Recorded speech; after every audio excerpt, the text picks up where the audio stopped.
40 secondes et on joue. Oui. C'est parti. Top. Quelle mer communique avec l'Atlantique par le détroit de Gibraltar? Mer? La mer du Nord. Oh non. Sous quel autre nom connaît-on la mer des Caraïbes? La mer... Quelle mer fermée de l'Asie occidentale est bordée par la Jordanie et par Israël? C'est la mer Noire. Non. Quelle mer faisant partie de l'océan Arctique borde la Sibérie? C'est la mer Noire. La mer... Quelle mer située entre l'Arabie et l'Afrique est reliée à la Méditerranée par le canal de Suez? C'est la mer Noire. Non. Au bord de quelle mer est située la station balnéaire de Yalta? C'est la mer Noire. Oui. Salut le band, ce que je vais te dire n'est pas une vérité en soi. C'est parti.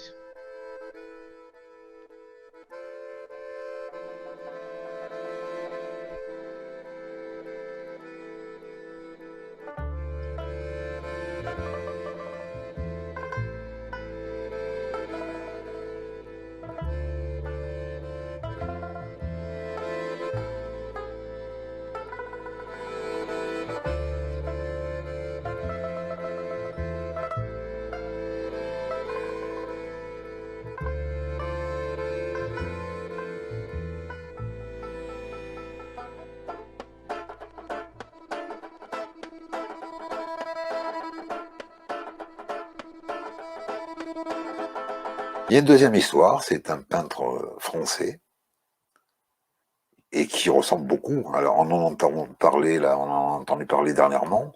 Ce gars-là s'appelle Éric Piédois de Tieck, élève des Beaux-Arts, il sort des Beaux-Arts avec son diplôme. Et comme tous les élèves des Beaux-Arts, il galère, quoi. Et il gagne pas sa vie. Alors pour ça, pour gagner sa vie, en plus de la peinture, il s'improvise photographe. Et il a la chance d'aller rencontrer ce qu'on appelle l'école de Nice, qui pour lui est la meilleure école de peinture du XXe siècle. Et voilà, il dit que le pop art, l'école de Nice, et je crois le cubisme, pour lui c'est les plus grandes époques de peinture. Tout ce qui est avant c'est de la merde, et tout ce qu'il y a depuis c'est de la merde. Évidemment l'art contemporain, n'en parlons pas. Et à l'école de Nice, il rencontre entre autres César. Alors l'école de Nice, je ne sais pas pourquoi ça s'appelle l'école de Nice, peut-être que quelques peintres étaient installés dans les hauteurs de Nice, probablement à Saint-Paul-de-Vence. Et là, donc il fréquente tout le Gotha qui tourne autour de l'art, autour de la peinture, autour de la sculpture. Et il prend des photos, il sympathise avec César, le sculpteur, il prend des photos de ses compressions, et puis il s'entraîne aussi à faire de fausses compressions de César. Il va dans une classe, et puis il s'aperçoit que ça marche bien, quoi. Il arrive à reproduire ça. Alors César apprend qu'il y a beaucoup de faux qui circulent, il se doute que c'est lui, mais très gentiment, et il le contacte par l'intermédiaire de son avocat. Ils avaient le même avocat d'ailleurs tous les deux. César lui dit ce serait bien que tu arrêtes de faire des copies. En plus, elles sont bien tes copies. Mais moi, ça fait baisser ça fait chuter le prix de mes œuvres, quoi. Plus il y en a sur le marché, moins mes œuvres valent. Et donc voilà, par gentillesse, il arrête de faire des faux César, mais il en a fait quelques-unes quand même entre temps. Mais il est bon en peinture aussi. Et puis il refait un petit peu comme notre histoire précédente, Wolfgang Beltraki. Eh bien Éric Piédois Le Tieck ou De Tieck fait des faux. Voilà. Lui aussi, il fait des peintures selon l'esprit d'eux, mais il signe avec la signature du peintre. Ça dure des années. Il gagne beaucoup d'argent. il avoue, hein, c'est un héroïnomane, donc il passe beaucoup de son fric là-dedans. Mais il mène grand train, hein. Il mène grand train, beaucoup de maîtresses, il fréquente tout, tout, tout le Gotham mondain, l'Estone, il est très ami avec l'Estone. Il va vivre aux États-Unis, enfin, et voilà, donc il fait plein de faux. Les certificats, alors lui, par exemple, pour les compressions de César, celles qu'il avait faites juste avant de prendre l'engagement de ne plus en faire, il sait que César va mourir ou César est mort, et la succession, c'est une déchirure entre la nouvelle nana de César, qui est une jeune femme, et la fille et la mère de César de l'autre côté, ils s'entre-déchirent pour l'héritage, évidemment, il y a une fortune. Et alors il envoie deux potes à lui, qui travaillent avec lui depuis des années, hein, pour obtenir des certificats d'authentification de la part de cette jeune femme. Et elle lui fait avec grand plaisir. Peut-être qu'elle est même dupée, hein, par le baratin de ses collaborateurs. Quand il y a une belle copie d'une œuvre, ben, tu peux penser que c'est l'artiste lui-même qui a fait l'œuvre. Et donc, elle authentifie plusieurs compressions, des dessins de César, des peintures aussi.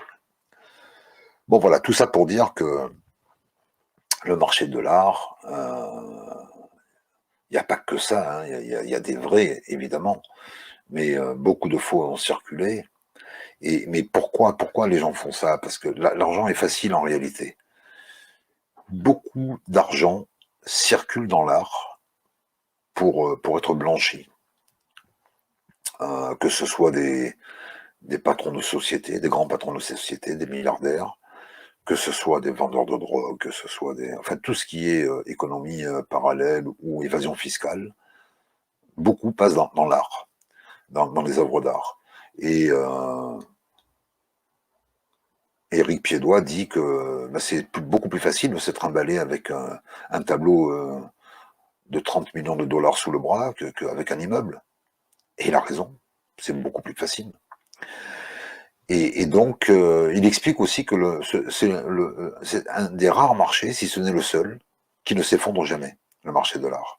Soit il stagne, soit il continue de progresser. Il explique que les gens, c'est très rare que quelqu'un achète une œuvre pour la beauté de l'œuvre. C'est toujours de la spéculation, tout le temps. Et ça me fait penser à la façon dont fonctionnent les sociétés avec les commissaires-priseurs, là, les Sotheby's, les Christie's, les Drouot. Pourquoi le prix ne s'effondre pas? Eh bien, il y a une technique assez simple. Vous savez que lorsqu'on vend un tableau ou un objet, le vendeur a le droit de donner un prix de réserve. Si ce prix n'est pas atteint, la vente ne se fait pas, même s'il y a eu de l'enchère, mais si on n'a pas atteint le prix de réserve, qui est un secret, personne ne connaît le prix de réserve, sauf le commissaire-priseur et le vendeur. Si ce prix de réserve n'est pas atteint, alors le vendeur repart avec son bien et tentera de le vendre une prochaine fois. Mais les commissaires-priseurs ont trouvé la parade.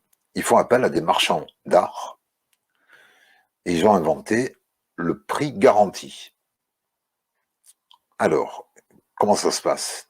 Tu arrives chez Drouot, tu dis, voilà, moi j'ai tel tableau de Picasso à vendre, j'en veux 80 millions. Ça, et si s'il n'y a pas d'offre à 80 millions ou plus, je ne vends pas. Le commissaire-priseur, il te dit, ok, alors 80 millions, c'est ton prix de réserve, mais moi je te propose un prix garanti de 90 millions.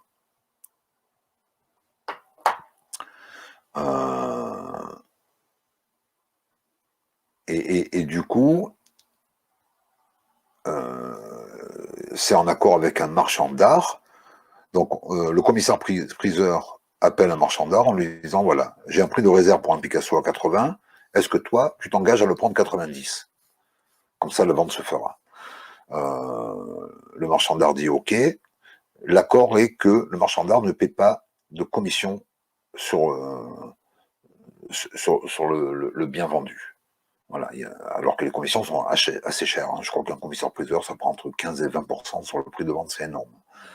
Là, le marchand d'art est exonéré. Alors ça garantit quoi? Ça garantit au marchand d'art d'avoir un tableau d'exception à un prix déjà connu. Même si c'est pas un prix cadeau, c'est un prix déjà connu. Ça permet au vendeur de vendre un peu plus même que ce qu'il espérait en prix de réserve, et ça permet au commissaire-priseur d'écouler ses stocks. Et du coup, le marché de l'art est maintenu comme ça. Il y a toujours de l'inflation, constamment, par ces procédés-là. Évidemment, le marchand d'art, lui, trouvera toujours un acheteur, un privé, pour lui acheter, en toute discrétion, au-delà des 90 millions qu'il aura mis dessus. Mais voilà pourquoi le marché de l'art est toujours florissant.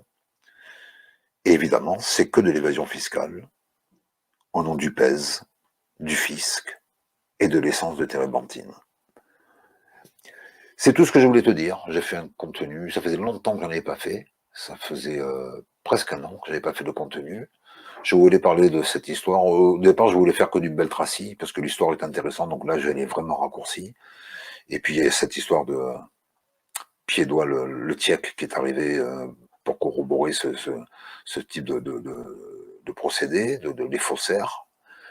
Et puis, j'ai vu cette histoire aussi explicative du prix de garantie. Donc voilà, je me suis dit, je vais faire un petit contenu comme ça.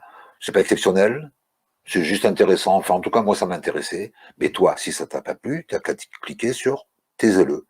Et puis, la vidéo s'arrête. Salut, à bientôt.